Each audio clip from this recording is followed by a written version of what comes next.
माँ, छोटून के लिए इस घर के क्या मायने हैं वो तो आप अच्छी तरीके से जानती हैं, तो आप ऐसा क्यों बोल रही हैं? दादा, माँ के कहने का मतलब यह है कि मैं सबकी डिमांड्स पूरी करूं, सबके ऑर्डर्स लूं।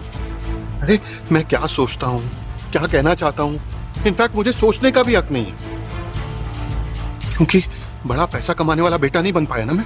छोटन, तुम्हारे लिए तो मैं अच्छा ही सोच रही थी, लेकिन तुम ना हर चीज को खराब कर देते हो। मेरे पास ना तुम्हें कहने के लिए कुछ नहीं है। अपनी जिम्मेदारी किसी और के कंधे पर डालना चाह रही है माँ, क्योंकि आपको लगता है ना मैं अपने आप को संभाल नहीं सकता। अरे अगर ये शादी कर लूंगा ना मैं, तो आप सब लोग ही होंगे जो मुझे कहेंगे कि खुद तो कुछ कर नहीं पाया, किसी और के भरोसे पल रहा है। और आज छोटन अपनी सारी भड़ास निकाल देता है माँ के सामने। माँ को उसे जलील नहीं होने देना चाहिए था इनके सामने, पर आज तनुजा और बिपाशा के मन में उठ रहे हैं कई सवाल। आप दोनों किस बारे में बात कर रहे हो? गेस कीजिए ना मेजो बहुत, आपका बहुत बड़ा टाइम पास हो जाएगा। छोटन! और अब माँ से सहन नहीं होती ये सब बातें, बहुत हो गया। पर अंजना अब भी अप्पू घर पे नहीं है, मैंने हर जगह देख लिया। वो बस्ती जाना चाहती थी, वहाँ समारोह है ना, तो वो जिद कर रही थी वहाँ जाने के लिए, इसलिए मैंने उसे कमरे में बंद कर दिया। मुझे लगा थोड़ा समय बंद रहेगी तो शांत हो जाएगी। फिर मैं चाय बनाने आ गई, मुझे लगा थोड़ी देर में मैं उसे खोल दूंगी, पर जब तक मैं कमरे में गई आपने कमरा खोल दिया था और अब वो घर में नहीं है। तो इतनी रात को अप्पू कहाँ चली गई बड़ो बहू? मतलब कमाल है, अब अप्पू दी उस बस्ती में जाने लगी। क्यों नहीं जाएगी वो? उस बस्ती वाले को इन लोगों ने इतना सर पर जो चढ़ा रखा है। और जहाँ ऐसा लगता है कि माँ सिर्फ कमजोर लोगों को ही दबाती है, वहीं तनुजा का हौसला और बुलंद होते देखती है माँ। रोज आता है इस घर में अप्पू को चॉकलेट देने के लिए। बताओ, इस घर में बस्ती वाले लोग आने लगेंगे? I don't understand what's happening. और कहीं ना कहीं अब तनुजा अपनी बातों से अंजना और बाबलू को जलील करने की कोशिश करती तो है कि आज अप्पू की वजूद आखिर क्या है और बिपाशा कहाँ पीछे रहने वाली है सब में। अब अप्पू दी उस लालोन डेकोरेटर से मिलने बस्ती में गई है। तो क्या हो गया? उसके पास पैसे नहीं, इसीलिए कल चल के अगर बाबा ने मुझे घर से निकाल दिया तो मैं भी उस बस्ती में रहने चला जाऊं। इसका मतलब ये नहीं कि मैं इंसान नहीं रहूंगा। अरे हनी की शादी का मंडप लालोन ने लगाया था। जब आप लोग अपने कमरे में सोए रहते ना, तो इस मोहल्ले में कोई दिक्कत होती है तो लालोन और उसके लड़के सबसे पहले खड़े होते हैं। माना वो हमारे लिए काम करता है, तो क्या वो इंसान नहीं है? छोटन प्लीज, तुम्हारी स्पीच सुनने में मुझे जरा भी इंटरेस्ट नहीं है। एंड ऑफ कोर्स वो लोग तो तुम्हें तुम्हारी तरह ही लगेंगे। एंड सिर्फ बात ही क्यों, तुम उनके साथ घुलोगे मिलोगे, दोस्ती करोगे, क्योंकि तुम्हारी भी तो वही क्लास है ना। और अब तो तनुजा हदें पार करती है और माँ अपनी बड़ी बहू की गुरूर को पहचानने में शायद थोड़ी देर करती है। और जहाँ बिपाशा और लाल बेहद खुश हैं, अंजना और बाबलू भी परेशान हैं इस तरह के ताने माने से। पर छोटन, हाँ मैं चुनौती, मेरा भी वही क्लास है। मैं जानता हूं उसे, मेरे कहने पर ही वो अनी की शादी में डेकोरेशन करने भी आया था, सस्ते से सस्ते रेट में। कोई भावतोल नहीं किया उसने, जो पैसे दिए चुपचाप लेकर चला गया। माना वो हमारे लिए काम करता है, इसका मतलब वो इंसान नहीं। छोटन, आई डोंट बिलीव दिस। एक बस्ती वाले के लिए अब तुम मेरे साथ आर्ग्यूमेंट करोगे? मैं जो बोलती, अगर मैं कुछ बोलता हूं तो भी सुनता हूं, नहीं बोलता हूं तो भी सुनता हूं। मैं तो बेकार हूं ना, यही सब मानते हैं ना आप लोग।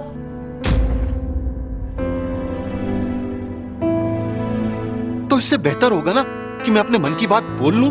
और अब अंजना को ये सब बातें घुटन सी लगती है और माँ भी परेशान है इस तरह की नीच बातें सुनकर। ये क्या बोले जा रहे हैं सब कोई। बड़ो मोदी, आप बताइए कि क्या आपको लगता है आपको वहीं गई होगी?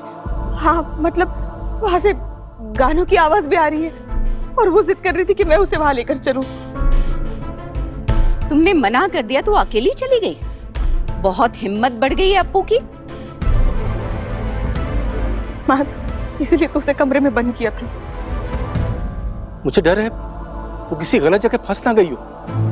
वहां पे भी तो भीड़ होगी ना, और अप्पू कहीं वहां पे खो गई तो वो तो अनजान लोगों के साथ बात भी नहीं कर सकती। और अब बाबलू की बातें सुनकर और भी घबरा जाती है अंजना, पर छोटोन को पता है कि ऐसा नहीं होगा। मैं जाके देखता हूँ उससे। दादा आप रुकिए, आप अभी भी काम से हैं, मैं जाकर वहां देखता हूँ। वहां से म्यूजिक की भी आवाज आ रही है, मुझे लगता है वो वहीं गई होगी। छोड़ो ना, एक मिनट प्लीज। बाबा, आज ये बात यहीं क्लियर कर लेते हैं, ये सब चल क्या रहा है? हाँ, अपू दी घर छोड़कर जाती हैं और छोटन उनको ले आते हैं, और जब वो लेकर आएंगे इस टॉपिक को यहीं क्लोज कर दिया जाएगा, ये बोलकर कि उनको गाना सुनना बहुत अच्छा लगता है इसलिए वो वहां गई है। ऐसा कब तक चलेगा? हाँ, और लाल का तो ये सीधा सवाल है, अपने ही बाप से चुनौती भरा। दिस इज नॉट डन बाबा।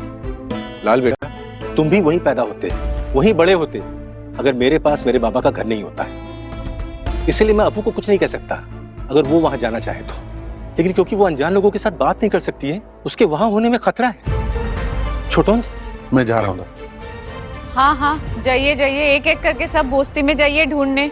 हे भगवान, और क्या क्या दिन देखना बाकी है। सीरियसली लाल, तब से बहुत बड़ी बड़ी बातें कर रहे हो। क्यों, तुम्हें नहीं लगता है कि छोटोन के साथ तुम्हें जाना चाहिए अप्पू को ढूंढने के लिए बस्ती में? उस बस्ती में हम? No way, I mean sorry to say, छोटोन के पास खोने के लिए कुछ भी नहीं है हम, and I have some class, तो मैं उस बस्ती में बिल्कुल नहीं जाने वाला। सॉरी। मां, आप रहने दीजिए ना, छोटोन इस काम को बेहतर कर सकता है। पर शायद लाल को नहीं पता कि क्लास सिर्फ बड़ी बड़ी बातें करने से नहीं आती, व्यवहार से आती है, अपनी पहचान से आती है। लाल की इज्जत अपनी बहन को ढूंढने में कम हो जाएगी ना। बाबा, पर अब अंजना चुप नहीं रहने वाली। बहुत हुआ बिपाशा और लाल का। आने दीजिए अप्पू को, इस बार अच्छा सबक सिखाऊंगी मैं उसे। अच्छा माँ, आप उन्हें क्या सबक सिखाएंगे? नहीं नहीं, अप्पू दी के हर एक गलत एक्शन को आप सब लोग सपोर्ट करते रहते हो, इसीलिए तो अप्पू दी आज तक नहीं सुधरी। बदतमीज के बदतमीजी है वो। और आज भी अप्पू दी का बोस्ती में जाना, लालोन के साथ मिलना आप सबको सही लगता है? हमें से कोई नहीं कह रहा है कि अप्पू का ये फैसला ठीक है बिपाशा। हम उससे गुस्सा है क्योंकि वो बिना बताए घर से चली गई है। प्लीज, हम क्या कहना चाह रहे हैं उसे समझने की कोशिश करो। दादा प्लीज, आप भी अपनी बेटी को समझा दीजिए, अगर उसे इस घर में रहना है ना तो बार बार उस बस्ती में ना जाए। और इस बात को आप भी अच्छे से याद रख लीजिए, वरना आपके छोटे भाई आपसे बात करेंगे। और अब तो माँ देखती है अपने सामने, तनुजा तो अब बिन लगाम की घोड़े जैसी है, कुछ भी बोलती है, और ये घर की मालकिन कब से बन गई। मैं जानता हूँ तनुजा, वो सिर्फ तुम्हारी सुनता है, इसलिए जो तुम कह रही हो वो भी वही कहेगा। ऑफ कोर्स दादा, वो मेरी सुनते हैं, मैं उनकी। और यहाँ बात कंट्रोल करने की नहीं, बस एक दूसरे के डिसीजंस को रिस्पेक्ट करने की आती है। एनीवेज, अब अप्पू जैसी भी है इस घर की बेटी है, इसी घर में रहती है, इसलिए बार बार वो अगर बस्ती में जाती रहेगी ना तो इस घर की रेप्यूटेशन के लिए बिल्कुल भी अच्छा नहीं होगा। पापा, इतने भारी भारी शब्द। इन तनुजा, एक बात बताऊं, किसका वक्त कब बदल जाए ये कोई नहीं कह सकता। और अब माँ देखती है एक बेबस बाबलू को। आज वो ऐसी बातें कर रहा है, पर जख्म भी तो अपनों ने ही दिए हैं, तो दिल से हाय भी तो निकलेगा। क्या मतलब दादा, क्या कहना चाहते आप? आप ये कहना चाहते कि मेरा भी इतना ही बुरा वक्त आएगा कि मैं उस बस्ती में जाकर रहूंगी? आप मुझे कोस रहे हो?